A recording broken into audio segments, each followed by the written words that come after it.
नमस्कार, मी स्नेहल चौधरी. आपण पाहत आहात LS मराठी. पाहूयात काही महत्त्वाच्या घडामोडी. भिवंडी महापालिका उपमहापौर पदाच्या निवडणुकीत काँग्रेसचे तारिक मोमीन विजयी.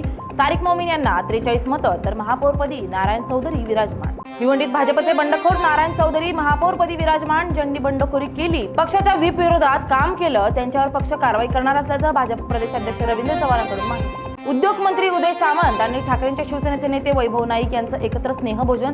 चिपळूणचे राष्ट्रवादीचे आमदार शेखर निकम यांच्या मुलीच्या लग्न सोहळ्यानिमित्त दोन नेत्यांची एकत्र भेट. आम्ही कॉलेजपासूनचे मित्र, कुठलीही राजकीय चर्चा करण्यासाठी एकत्र आलो नाही, सामंत यांचं वक्तव्य.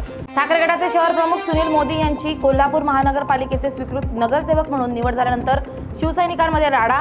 परिवहन समितीमध्ये विशाल देवकुळे यांचं नाव डावलल्यानंतर ठाकरेंच्या शिवसैनिकांनी घातला गोंधळ. अमरावती महापालिकेची पहिली आत्मसभा संपन्न. 8 स्वीकृत नगरसेवकांची एकमताने निवड.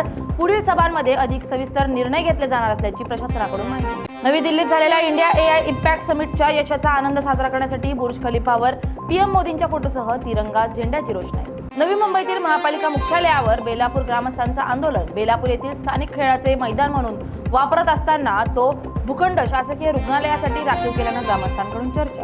बीडच्या परळीचे तहसीलदार ACVच्या जाळ्यात 50,000च्या लाचेची मागणी केल्याचं प्रकरण उघड. भ्रष्टाचाराविरोधातील ही मोठी कारवाई असून पुढील कारवाई सुरू. बीडमधील केज शहरातील वसंत माध्यमिक शाळेच्या परीक्षा केंद्रावर मोठा गोंधळ. कॉप्या पुरवताना व्हिडिओ काढला जात असल्याचं लक्षात येताच पालकांसह शिक्षकांची धावपळ.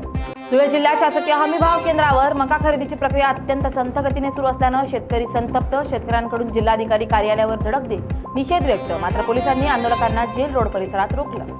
चंद्रपूरमध्ये नागपूर हैदराबाद महामार्गावर ट्रक आणि कारचा भीषण अपघात. कारचा चक्काचूर झाला, तरीही कारमधील दोन्ही प्रवासी सुखरूप. या होत्या काही महत्त्वाच्या घडामोडी. पाहत रहा LS मराठी.